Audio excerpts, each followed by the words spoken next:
Ange, final on the season. How are you? Good. Yeah. Good. How's the squad looking? The only one that stood out is Gio Celso. He got a bit of a knock when he came on. Didn't train today. We've got training tomorrow, obviously. Everyone else still a little bit sort of recovering from the game, but nothing that I think will keep anyone out. So kind of a similar squad to last game. Okay, probably want a time to move on now, but just final reflection on Tuesday night. Have those inside issues been addressed for you? No, not in 2 days, mate. No, I think, as I said at the time, we've got some work to do, and that's clear and evident, and that's what we need to focus on. Has this week made you even more determined to turn this football club into winners? No, mate, I've been determined from day one. Nothing's changed. I haven't been deterred, if that's what people are worried about. Certainly not.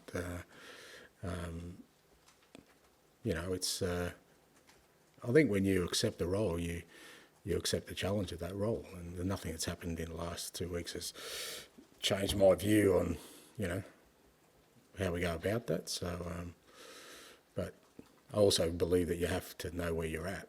There's no point sort of kidding yourself that you're somewhere you're not, because then you can't improve. It's been quite a season. So many ups, some downs as well, which you've mentioned.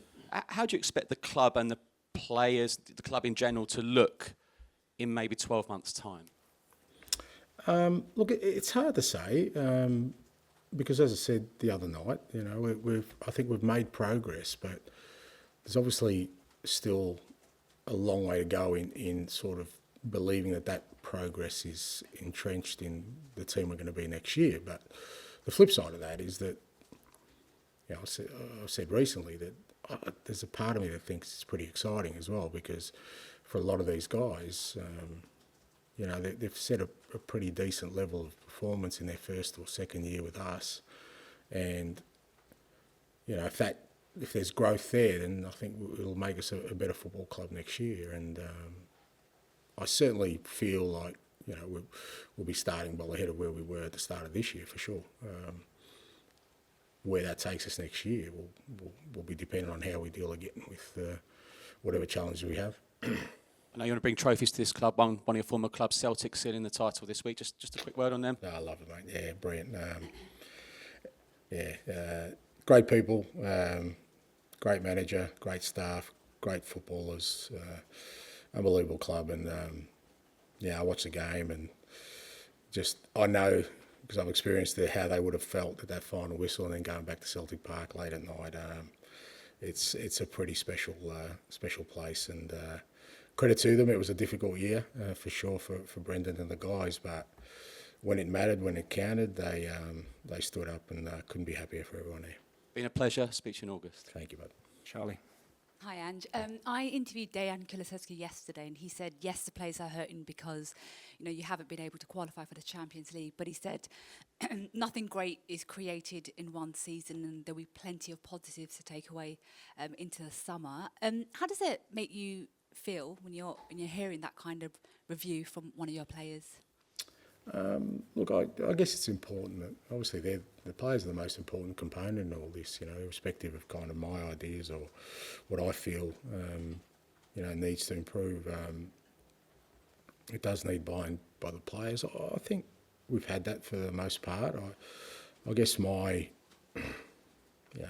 sort of assessment at this point is that, a lot of it I still don't feel is embedded in everything we do. And until it is, it's very hard then to kind of think about how do we get to the next level until, I'm reticent to move on, from where we are now in terms of what we're trying to build, unless I really feel that, players, staff, everybody is kind of really firmly on board with the way we want to play and the way we want to sort of train. So, but it does need, buy-in from the players. And the one thing I will say about the whole playing squad is that it hasn't been through a lack of effort or trying.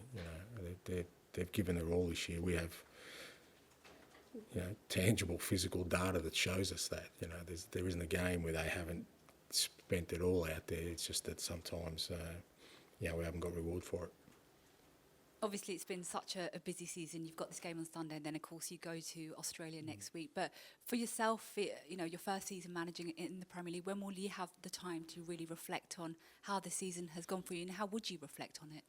Yeah, look, I think you kind of start that process towards the end of the season. There's various sort of meetings I'm having this week. Obviously, we've still got a game to go, which is very important for us. But trying to get sort of as much information as I can before I start sort of really reflecting, because you to get a real sort of accurate picture of where we're at, you've got to go right back to the start, and sometimes some of that's a bit hazy.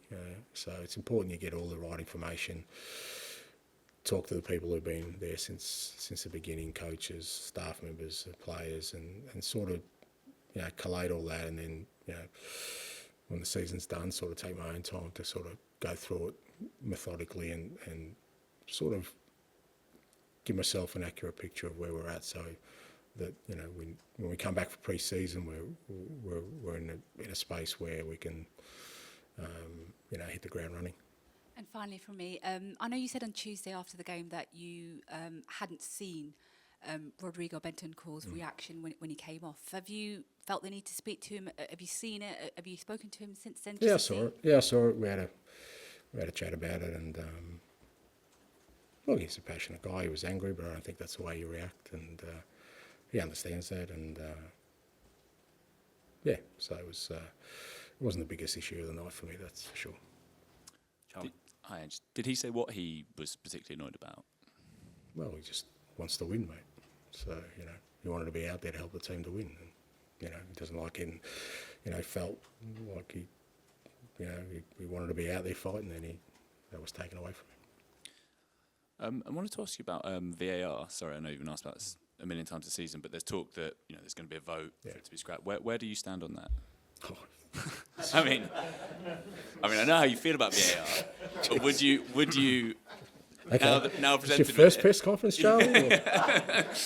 if presented with that vote, would it just be get rid? Yeah. Look, I've consistently said I'm not a fan of it, and I don't think they will get rid of it because we're too far down the track. I just don't think it's serving a purpose that it should, and I think they should bring it in when the technology can match the expectations, and I don't think it does at the moment. So when they brought in goal line technology, it was seamless. It was like you bring it in, it helps the game, nothing changes. They're talking about semi-automated offside, so if that is accurate and that's quick, then by all means use it, because it doesn't slow down the game. It doesn't, we get this ridiculous notion of waiting for an hour to look at some blurry images with some lines. I mean, I think it's almost prehistoric that we're going down that route, and yet we accept it. And then the rest of the game, we'll let the referee referee it. And like I said, if the technology gets to a level where we can introduce it and it doesn't affect our game, then by all means. But I don't know. I think there was just this real clamour to bring it in at the time, because everyone kept saying, well, you'll never get the Maradona handball, and you'll never get whatever other decision that. But they were picking up isolated incidents that there's a reason they stand out, because they didn't happen every week. And now all of a sudden, every decision is getting scrutinised, where, like I say, we don't celebrate goals anymore, or we celebrate them 3 times, or we're waiting to see whether something's offside. Linesmen are putting their flags up. It's just changed the game materially. So I would scrap it, not because I'm against it being sort of implemented, but get the technology right, prove that it works, and run it with from there. Will you, or have you spoken to the people at the club who will actually get to vote on this? I guess, unlike you, Charlie, I think they're pretty clear on my views of VAR. So it's been so vague. Yeah. Okay, so I've tried to sort of be fairly explicit about it. So I think, depending on the club's view, I don't think they'll be coming to me asking what I think. I just wanted to ask you, one of the things that's defined this season has been how aligned it's felt like you and the fans have been, which really hasn't been the case for many of the last few years at this club. How then do you view there was this divergence towards the game on Tuesday. You know, Yeah. we don't have to go over the details, but do you have a message for the supporters? Do you think that's changed anything in your mind? Look, I'd like to think I didn't change my sort of stance or view of that. You know, I think I was asked after the game about the atmosphere, and I said I didn't think it was normal. I didn't like it, but I also didn't say that, you know, I expected fans to behave differently. That's their right, and I've always said that, and I still stand by that. I also stand by the fact that I have an opinion on it. I don't think it's right. It's just the way I feel, and that's I think you support your team to win all the time. But that's my view. I guess I got it wrong plainly that I'm in the minority when it comes to that, so that's a lesson for me, I guess. But I don't think I kind of, you know, expressed any real sort of disappointment or in terms of asking or pleading for people to do something against their will. I accept that, and you know, so you've got to, like I said, for me, you know, well, hopefully we're never in that situation again, but if we are, I certainly would approach it differently than I did this time, because like I said, I didn't take it seriously. I really genuinely believe that when we got to the stadium it would just be a normal game, and it wasn't, so people feel strongly about it. Well, I've just got to accept that. And just kind of on a similar-ish note, we normally see you so calm and collected, nothing phases you really on the touchline, but there was one moment doing the rounds of a fan behind the dugout, maybe doing something that you reacted to. I just wondered what happened in that moment. Two separate issues. Firstly, the fan. Well, the fan just, I think if you sit behind the bench, especially in a home game, well, you've got to be respectful of the fact you're within earshot of, you know, the most important people. So he wasn't happy we just conceded a goal. So I just turned around to sort of find out what his problem was, and then he used language that he shouldn't, and he was abusive, and if I hear that, I don't care who it is, I'll deal with it. So, but he's more than welcome to come back next time and take his seat up and express his opinions. If he swears, if he's abusive, he'll cop the same treatment from me again.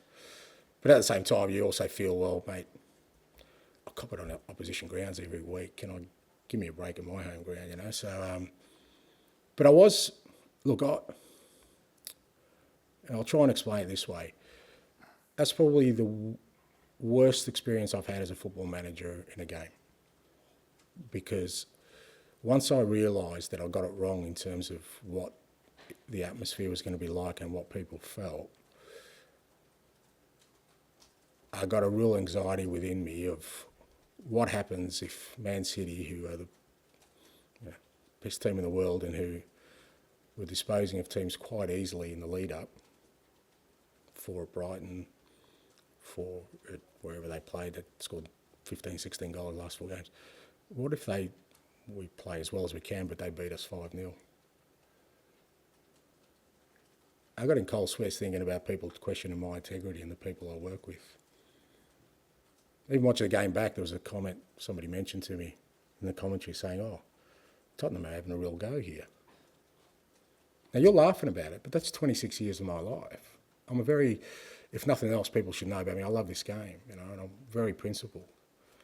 And I would hate to think, because Manchester City could have done it to us, we're on the end of a heavy defeat, and then people would be questioning whether I prepared the team. And before people say, "Oh, that's not going to happen," we know on social media it would have happened, 100%. And I'd be up here trying to defend myself. And once you start defending yourself, you know what happens. Yeah, you're defending something. So that's why I was animated on the night. I didn't enjoy the night. And because the atmosphere was, I felt like I just needed the boys to, and credit to them, I thought, you know, aside from everything else, our football was outstanding on the night. And that was important, not just for me, for the players, for our football club, because again, it would have cast aspersions on us as a football club when people were measuring us and saying, well, you know, I don't think anyone will say that we didn't make Man City earn that win the other night. And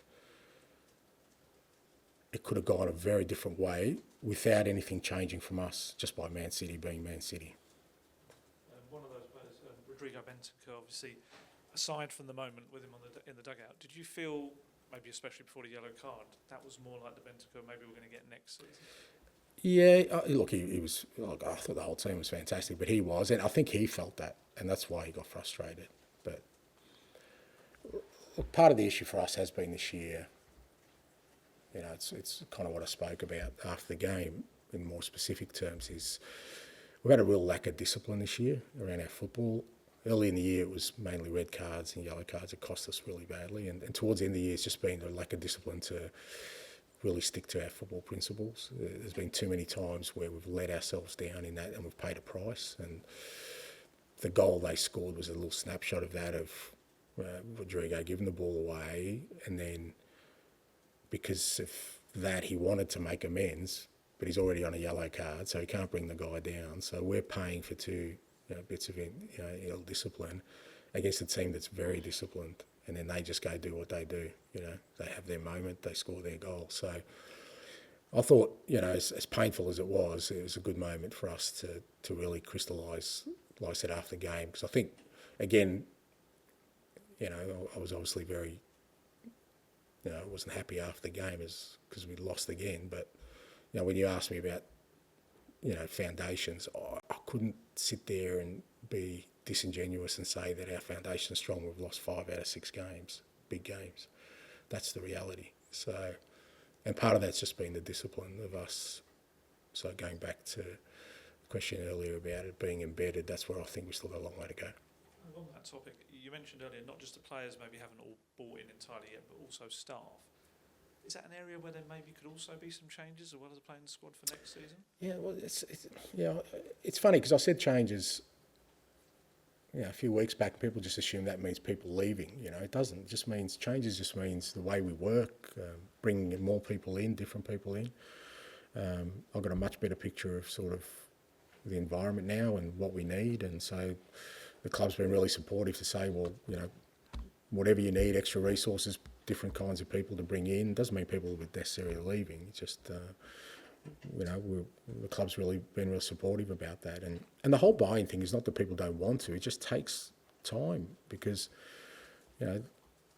this is a major shift from what it was, not necessarily for the better, because that time will prove that, but no one can say that we don't play differently, we don't train differently, we haven't, brought in different kinds of players than what has been fairly consistent over the last few years. So when you have that change, it naturally takes time for people to buy into things. So you could have a bigger coaching staff. It's not just about coaching, though. I mean, it's there are so many components. There's the coaches, there's the sports science, there's the medical, there's analysis, there's scouting, there's so many aspects to it. And when you get to the position where you think you've got a chance of having success, that whole area has to be. So it's not just coaching, it's well beyond that. Okay, we'll finish this section with George, please. Sorry, mate? Hi, and you just spoke about that first goal, the first Man City goal, and it does kind of feel like in these sort of recent games against the bigger clubs, the big moments, as you say, have been lacking. I mean, how do you make this group sort of more killers in those moments? Yeah, it's not killers. Like I said, it's just discipline of, sort of believing in something and sticking to that task relentlessly. That's what City do. And to be fair, we made them really uncomfortable tonight. A lot of the stuff they usually do, they couldn't do. But we just didn't stick at it. We kind of had a lapse, and when you have a lapse against the very best, they'll punish you, and that's what happened to us. And that's happened to us. Like I said, when I look at the last sort of, these 5 sort of losses. They've all had those elements of us playing some really unbelievable football, but some enormous lapses in concentration, focus, discipline. So that tells me that, going back to my original point, the foundations aren't really strong yet. And that's what I've got to concentrate on. Before we start moving to beyond that, is to get that embedded in this group and us as a club. So that's the challenge. And you tweaked the system, didn't you, on Tuesday? I'm guessing you couldn't have had hardly any time at all to work with that. I mean, how pleased were you with that? And is that something that kind of you've been thinking about for a while, or is that kind of more reactionary to City?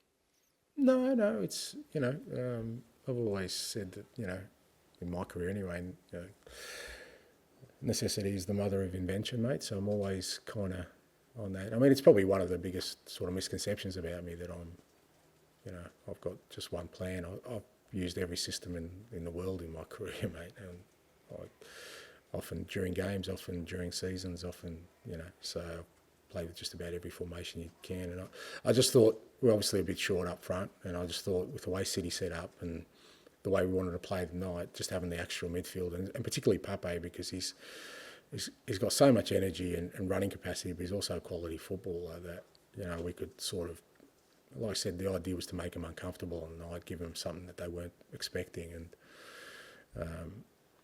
it's a lot easier than people think to tweak those things. You don't have to work, as long as your principles stay the same. And that's where I am, kind of, like the principles about having the ball, about pressing, those kind of things don't change. It's just, you know, the way we do it in terms of positioning.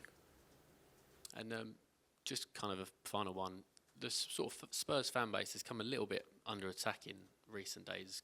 Some people have kind of suggested the trophy drought is kind of to do with that kind of mindset on Tuesday night and a small time mindset. Is that fair? I don't know what that means. I mean, you know, supporters are there to sort of, you know, back their club and they do their bit, and they've certainly done their bit for us this year. You know, I mean, the amount of games we've won late at the stadium this year has been extraordinary, you know, and that's the crowds. Anyone who's been there will tell you that the supporters have played a big part in that. Now, like I said, the last game I don't understand, and I hold my hand up. I got it wrong. You know, I sat here the day before and I kind of mocked the whole thing because I really didn't believe that was the case. But if that's how people feel, then again, I can't, because I'm not a Spurs supporter. They are. This is their football club. They're the custodians, not me. All I can say is, like I say, offer my opinion on what you need to be successful. And for me, you can't be successful if your motivations change depending on the contest. You've got to win all the time. You know, if you're playing your brother, you're going to fight to the death, mate. He's still your brother. But you're going to fight to the death to win. That's just been me my whole career. So I can't, the same way probably Spurs supporters, or because it wasn't just Spurs supporters, everyone I heard was saying the same thing. They understand how they feel. So the same way they understand how they feel, well, I don't understand because I'm totally different. I just can't think of anything worse than not going all in on victory every time you're out there. But that's me.